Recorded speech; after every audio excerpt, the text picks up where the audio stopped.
Hello, and thank you for joining us for this episode of That Solo Life, the podcast for PR pros and marketers who work for themselves. People like me, Michelle Kane of Voice Matters, my wonderful co host, Karen Swim of Solo PR Pro. And today we are so excited to welcome a wonderful guest, Doug Simon. He is the founder and CEO of the award winning company DS Simon Media. They are a recognized innovator in broadcast public relations and the creator of the industry's first AI powered broadcast media tour. So you can guess what we might be talking about today. And fun fact, he also does some stand up comedy. But first, hello, Doug. Welcome. Thank you for joining us today. Hi, Michelle, and thanks Hi. so much for setting the bar so high for humor with that stand-up comedy reference. I mean, what's so funny about peace, love, and AI, right? Yeah, it's A lot. Yeah. hi, Doug. It's amazing. You are not the only PR or communicator that I know that also is a stand-up comedian. So maybe it's a natural fit for us. It could be. There are a couple that have done it, and I try and do it maybe once every 5 years or so is how it's worked out. But That I works. only do each show once, so I don't just repeat the material. But it is fun. I'll see what I have coming up next. Maybe something this year or next. A lot of stuff Yeah. about how we love dogs. That seems to really go well with people. Oh, yeah, that is certainly up our alley. My goodness, this is great. Definitely. But let's get to it. So, yeah, tell us just a little bit about how you got to where you are today in the PR landscape and especially Sure. in the arena of AI. Oops. Sure. Well, AI came in as a more recent thing, but it really started with a couple of opportunities. I have to work in live broadcast at NBC Sports, where I was talent assistant for Bob Costas. So I really understood the Mm, needs, importance of what needs to happen during live yeah. programming, which is at the core of what we do with the media tours that we're producing. I worked at an agency, Michael Klepper Associates, and Michael had been the first one who thought it was a good idea for Bertha Marsteller to have someone focused on broadcast, not just print outreach. So he had a very broadcast focused agency. But then he felt I wasn't good at new business. So he let me go and hired someone else to replace me. Did have his assistant offer me my job back about a month later. But so I'm an accidental entrepreneur. And I figured I'd start working for someone I had to look at in the mirror every morning when I shaved. And that's really my origin story. Well, that's pretty Love it. interesting. I Love it. love the term accidental Yeah. entrepreneur because many years ago, most of us in this type of business, it was accidental. It was either Hmm. a gap in between, a job hunt. It wasn't really intentional, but we paved the way. I was an intentional entrepreneur, but I feel like people really paved the way for those of us who wanted to choose. So thank you for answering that call and deciding that you wanted to be accountable to the person that you had to wake up to every morning. And that was true. And I positioned it that I declared my independence. So we started July 4th, 1986. Love Ah, it. And it's going to be 40 years. And again, we'll have the nationwide fireworks display. Hopefully, a portion of that's celebrating us, and it helps with the marketing budget. I love that. oh, It's yeah. also one of my best friend's birthdays, Absolutely. so, Wonderful. kudos to you. So let's talk about, AI because this is a big topic in our Sure. world. How, in your opinion, is AI transforming the PR landscape? And tell us about some of the key benefits for brands leveraging AI-powered tools today. Yeah, well, of course, it's transformative, but it's really a requirement the way Mm, things are changing so rapidly. And, that's really what we've seen. And there are many different ways. Of course, for medical clients and organizations, AI is becoming a key factor in improving the quality of treatment and diagnosis. Then, of mm, course, there's Mhm. generative AI that's useful for anything from helping you to do a first draft, research, get information, plan a vacation. So it's everywhere that's been in, incorporated into the PR business. One of the big parts of it that I hope we'll talk about today, and I expect we will, is the importance of discoverability for nonprofits, for organizations, for brands as well. And the Yeah. way people get discovered has changed probably faster than it ever has. And that's because of how dominant AI search has become. in such a short time. Yeah, Yeah. it feels like, but this is not true. AI has been around for far longer than it's been in the spotlight of everyone from, parents to educators to communicators. But I'm surprised in 2026 to still hear people arguing AI versus human. And I feel like we're so far past that point. This is not Yeah. an and or, it's Right. a how do I embrace this tool and integrate it into my workflow? What are the things that I can use it for to make me better at my job and to assist me? But I still see that. And I think some of us, we better catch up pretty quickly or we're going to get left behind. And then it'll feel like it's AI versus human because you'll Hmm. feel like it took your job, but it didn't. Somebody that was leveraging it in a different way and was more sophisticated in advance is the person who actually won up to you. Yeah, I mean, Yeah. that's great that you say that. And I think, especially for the solo practitioner, AI can be such a powerful sort of extender of Yeah. capabilities. Hmm. Um, for example, if you don't have a staff, and I heard this when I was at a conference on AI in the public relations space, and one of the things that came up was treating AI as a really good intern. Hmm. That of course you need to check what they're doing, but it gives you such a wide capability so quickly. I have a friend who started his own business, and one of the things he was doing was designing his logo and utilizing AI to come up with what are the best words and phrases that he can use to describe his offerings. So, in so many ways, it can really propel the solo practitioner forward. And where it really translates to organizations and larger businesses is, how do your business prospects, your customers, discover you? And that's changed dramatically overnight. I mean, Pew says 60% of us are using AI search to find information. And even people I speak to think they don't do that. Well, if you've done a Google search lately, the first thing you see is an Yeah. AI overview. So it's become critical for organizations to find out, how do you get in there? And there's Yeah. really two key ways to do it. One of them is with earning media, and the other with your own owned content, making sure that it's discoverable. Yeah. Yeah. Let's dig into that. Um, I would think before you point someone to your content, you want to make sure it's optimized. So, what would you say are best practices for us to start engaging in, for us to be coaching our clients to engage in, to make sure that the content we are creating is performing well in AI search? Because it is a little different.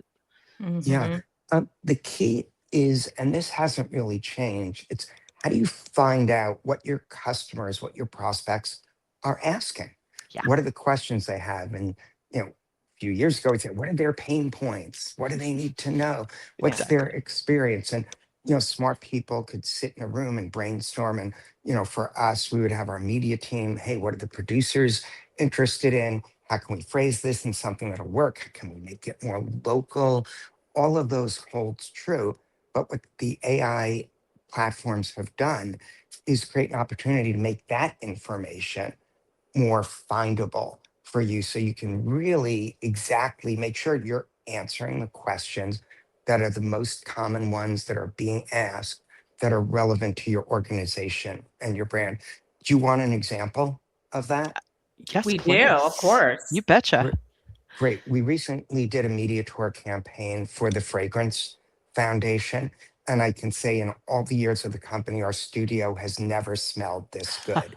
But it was about holiday gifts. So, now that our tours are AI powered, we first put some information in, obviously, fragrance, holiday gifts, to see what would come back. And it gets scrubbed across 11 of the top platforms: Gemini, Copilot, ChatGPT, Claude, Perplexity, and others. And when we came back with the 10 questions, one of them was, what should I get for a teenage girl? Mm. And our client was like, oh, we've got great information. In fact, if any of you watching, or the two of you have teenage girls in your world, they're preferring body sprays and hairsprays as a way to get their fragrance. So when they saw that was one of the top questions, that became integrated both into the media tour, with that being a question that was answered, but also in the video content that goes with it that gets shared on their social channels and online.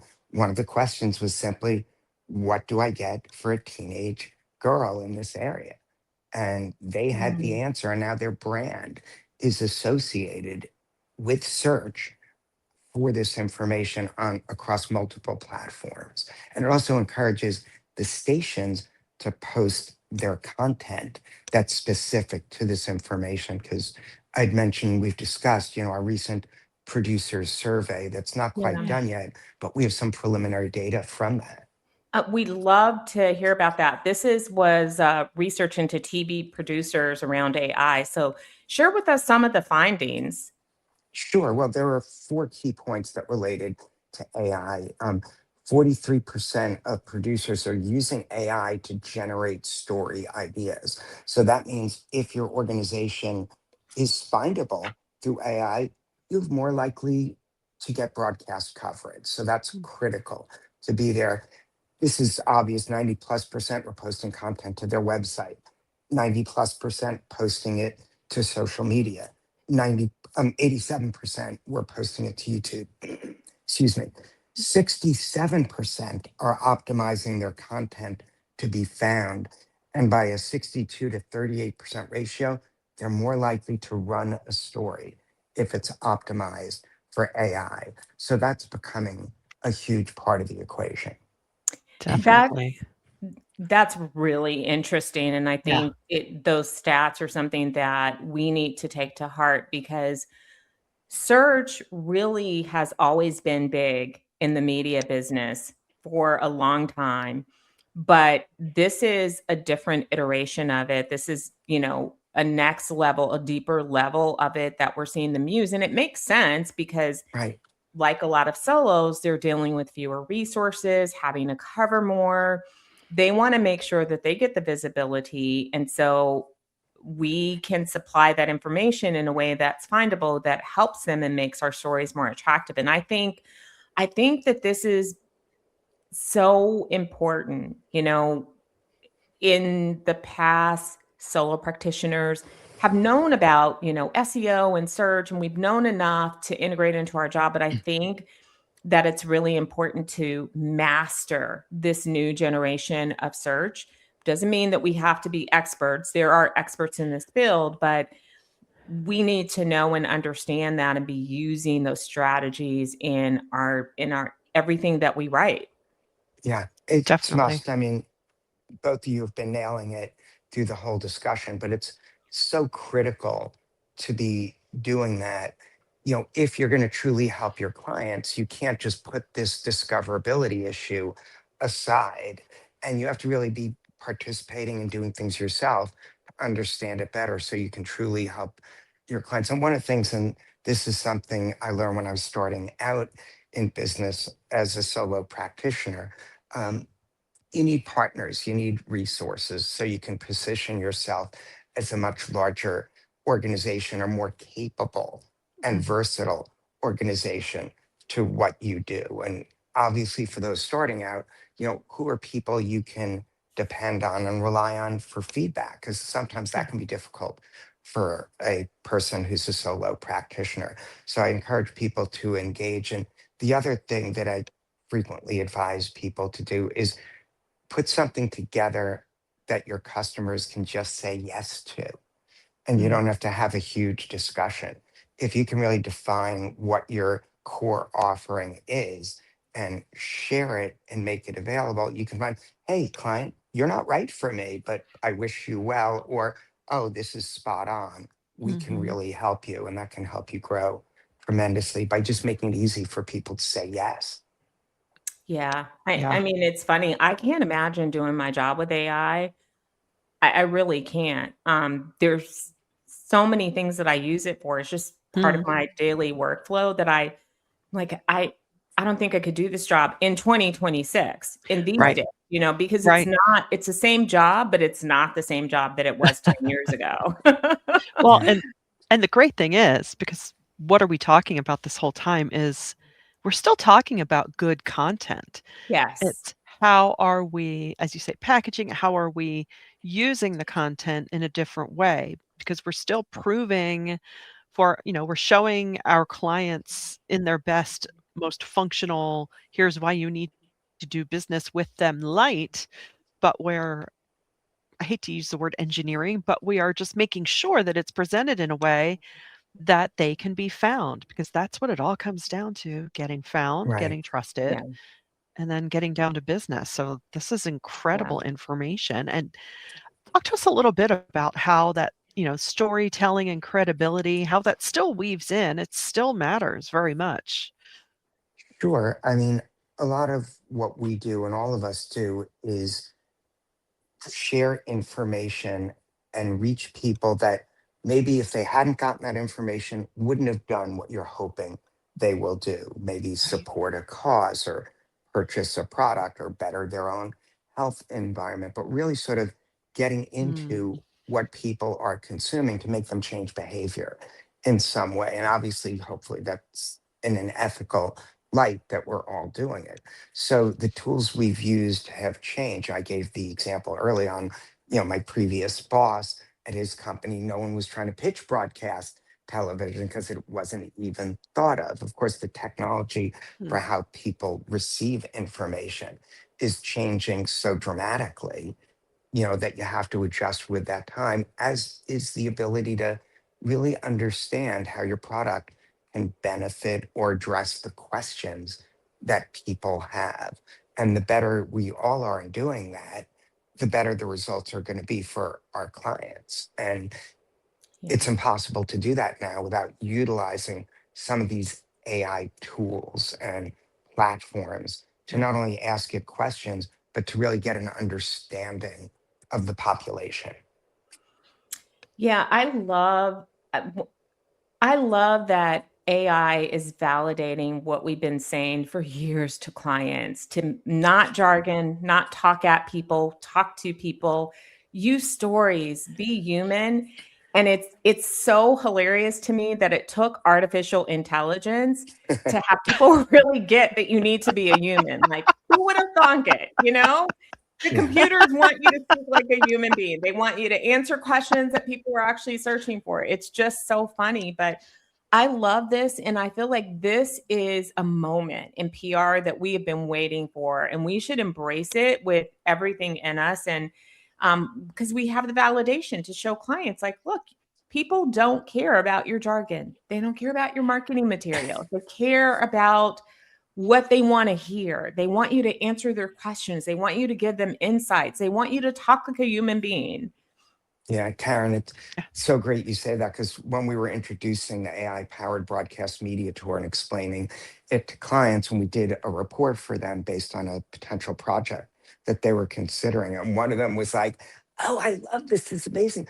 I've been fighting with my client because they keep wanting to do jargon." And none of the queries that people were asking had jargon in them, like No, zero of course not. of that. So, how can you be persuasive? Much easier to be persuasive if you're sort of on their wavelength with what Yeah. they need to know Yeah. and are providing that. Another interesting point that I think is worthwhile, and this is another area of PR that's changing, is for years and years, I would sort of fight the battle, small f on fight. So it wasn't like aggressive or anything, that people were better off utilizing their own spokespeople for media campaigns than third party Ah, experts. And this is especially for broadcast. And in our survey results, and we've doing the survey for over 20 years, it's either at or slightly above 90% of the stations say they prefer to interview someone with the organization.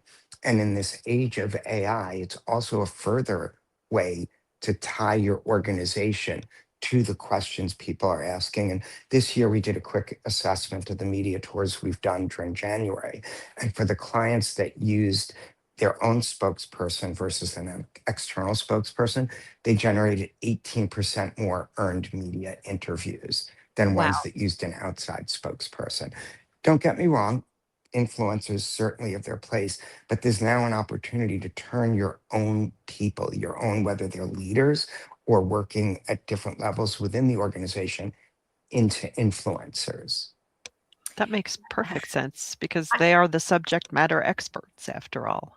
Yeah. And I really hope, one of the things that I've spoken about lately that I hope brands really embrace is not just having spokespeople, but having your people touch, feel, and use your product or service like the audience. Because what I find so often is, a company may, put out a piece or they'll do a webinar and it'll be showing you about a new feature, but it's really from their perspective, not the person on the other side of that camera that's actually using it day to day to do work. So I hope companies take that to heart, that in this new era where we are telling stories, where we're being human, where we're answering questions, that we make sure, as you said, because an influencer is going to, if it's a product, they're going to unbox it, they're going to use it, they're going to do different Right. things with it, they're going to Yeah. touch it, they're going to feel it, they're going to break it, they're going to try and, they're because they need to give a review. Yeah, but I just for our want clients' internal people to like purposes, step into the shoes of your audience. How are they using this service? right? Because sometimes they're using it in ways that you're missing. And so you're not teaching us anything. So that's why your audience goes to YouTube to find out how real people are actually using this thing. And then they talk among themselves on Reddit to say, this works, this doesn't. And you have no idea because you haven't presented it in the way that your audience really needs. Yeah, and just to put out a quick disclaimer, none of our clients' products ever break, none of their services Of course they ever don't. have problems. No. So I understand that that might be out there somewhere as a Yes. thing, but not for the people we're working with. I Just to agree. just to My clients clarify. either. My clients are perfect. Nothing ever Right. goes wrong. Good. I'm glad we're on the same page on that. Yeah, for sure. Everything's great. Well, this has been so incredible, Doug. So one Yeah. last question. Drop some knowledge on us. What what inspiration would you share if we were all, sitting around a table having coffee? Um, Um, Take pride in what you've been able to accomplish as a solo practitioner. A lot of us live like, what's next? And you still need to yeah, keep that going to be able to survive in an ongoing way. But it's good to take a moment to step back and be like, great, I'm providing work, I'm helping my clients, I'm helping these other people who might be individual practitioners, earn a living and improve their quality of life. So take a moment for yourself, just to give yourself the recognition of accomplishment, and then get back to doing the work. love I it. love that. Thank That's you. Because I don't fantastic. think any of us do that enough, right? In any job, we don't. We're always like moving on, looking ahead. And, PR people are especially guilty of that. Like we're always running the scenarios in our head and like thinking 10 steps ahead. And we don't take that moment to just breathe and go, you know what? I've done good work. And Yeah. I mean, you're such a testament that you've been doing this 40 years. Doesn't look like it. You don't look like you've been in the biz for 40 years and you're still as excited. So this solo should give you hope that AI is not the thing that's going to make you want to pack up and retire. No. It's going to re-energize you and you'll want to keep it going another 20, 40 years too. Yeah. So how can our listeners connect with you, Doug? Sure, How there would are a you like them number to of reach out? ways on LinkedIn. Doug Simon is how to reach me. Email is good, and that's Doug, like my first name, S as in Simon, for my last name, Doug S at DS Simon, SIMON, media.com. Fabulous. Fabulous. Well, we can't thank you enough for joining us today, and we hope to have you on again in the future because this is a really important conversation that we need to keep having. And to our listeners, we usually say we hope this has been valuable to you. We know this has been valuable to you. So please do share it around. And until next time, thank you for listening to That Solo Life.